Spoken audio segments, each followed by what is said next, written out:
Hi, welcome to the second module of Fundamentals of MS Excel.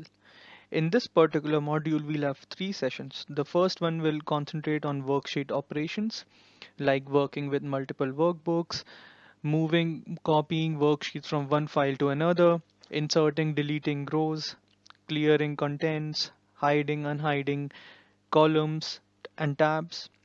In the second session, we'll discuss cells and ranges. We'll introduce ranges and we'll also discuss a go-to functionality which can be used to identify specific cells in an Excel file.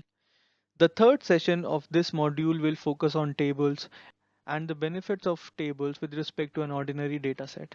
Now, when you are working on Excel, it's not always necessary that all of your data will be stored in one Excel file. So you might have to open two or three or maybe more Excel files. Over here, I'll discuss some of the easiest ways by which you can move from one Excel file to another. Now, the first way is if you're using a mouse, go to the toolbar and look at the different Excel files which are open and then select the file which you want. So let's say I want to select all courses. Now, the second way is if you're not using your mouse, then you can use your keyboard and press on Control key and then the Tab key, and you can alternate across the various files you have opened. The third option is that you go to the view group and over here go to switch windows. You can see all the different Excel files which are open and you can select module 1 toolbars, then another file opens. What if I select book 2? Another file opens. What if I select all courses 1? My first file gets open now. Now if you want to close a file, you can either go to the file group and then click on close, or you can just press the cross button over here. Now, if the file is not saved on a system, then the Excel will always prompt you to save or don't save, depending upon whether you need it or not. You can click on save. Because I don't need this file right now, and just click on don't save. Now, working with multiple workbooks at the same point of time is fine, and we've just discussed three ways by which you can move from one Excel file to another. But what if I want to look at all these workbooks at the same point of time on my screen?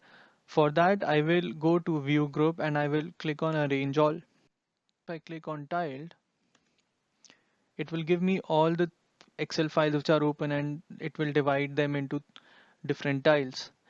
To escape from this view, just you'll have to go to each of these files one by one and click on maximize next to the cross button over here. There are other options also. Let's look at one more option. Let's look at the vertical option. It divides the screen and puts them all vertical. Now let's say I've got this graph over here based on the employees data, and this is in the file all courses, and I want to move it to the file module 1 toolbar which has that data. So what I'll do is I'll go to all courses, I'll go to the sheet which consists this graph, I'll do a right click and I'll click on move, and over here I'll get an option to which book. Do I want to move it to module 1 which consists of the employee data? Do I want to move it to the third Excel file which is currently open, or do I want to move it to a completely new Excel file? Let's say I click on module 1 toolbar, and let's say I want to keep a copy of this particular tab in this file also. So I'll click on create a copy. As you can see, the tab has moved to the file which consists of the employee data, and you can still see that the sheet which consists of the chart is still there in all courses 1. If while moving the tab, if I hadn't clicked on create a copy, then the tab would not have been in the all courses 1 file. Now, doing a right click, we had discussed some of the options like insert, delete, rename in the first module. Now let's look at hide and unhide.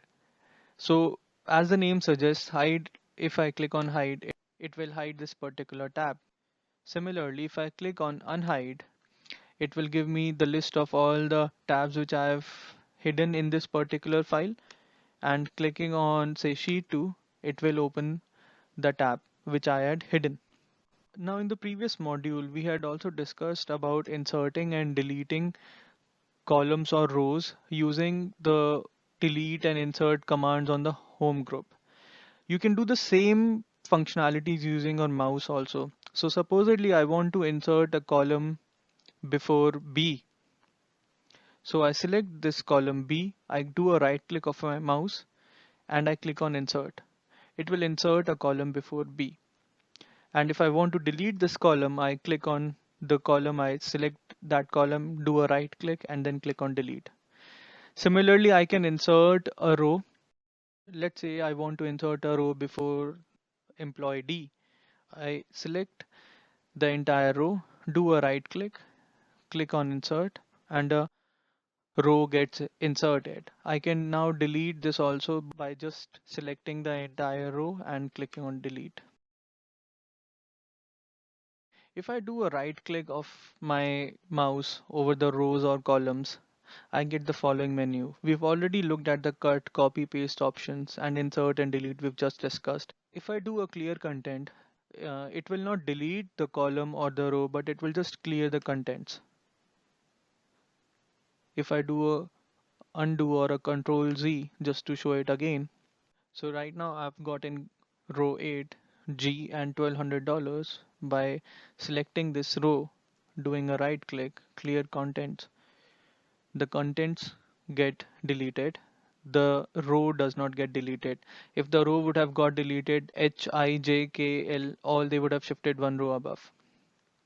So let's do a control Z again. Now let's do a right click and look at the other options. Row height. Right now it is 15. Let's see what happens if we change it to 10. The row height reduces.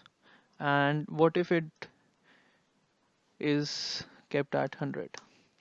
It increases. So you can play around with the row height. Similarly, you can play around with the column width as well. Currently the width is 8.43. Let's say if I want to increase it to 12, it just broadens a bit. Again, let's do a right click. Hide and unhide options are very similar to what we had just looked at for the tabs. So let's say I want to hide the information for these three employees. I select these rows, I do a right click and select hide. So I can see over here that there is a gap after the 5th row and before the 9th row. If I want to unhide them, I select row 5 and 9, do a right click and unhide. Similarly, I can do the same operation on a column as well. Hide, hide it, and if I want to unhide it, then I unhide it. Now when we'll move on to the next video, we'll discuss about cells and ranges. I've also given some exercises for you to practice so that you get more comfortable with this. Thank you.